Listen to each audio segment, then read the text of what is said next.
बिस्मिल्लाहिर्रहमानिर्रहीम।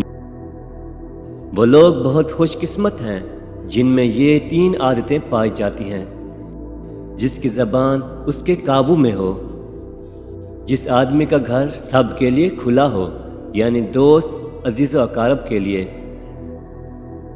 खुशकिस्मत है वो आदमी जो अपने गुनाहों पर रोता है, यानी अल्लाह पाक से माफ़ी तलब करता है। तुम क़यामत के दिन बदतरीन आदमी उस शख्स को पाओगे जो दुनिया में 2 चेहरे रखता था। कुछ लोगों से एक चेहरे के साथ मिलता था और कुछ लोगों से दूसरे चेहरे के साथ। अगर किसी शख्स की दावत की जाए और वो कबूल ना करे तो उसने अल्लाह और रसूल सल्लल्लाहु अलैहि वसल्लम की नाफरमानी की। और जो शख्स बिना बुलाए चला जाए तो गोया चोर अंदर गया और चोरी करके वापस आया।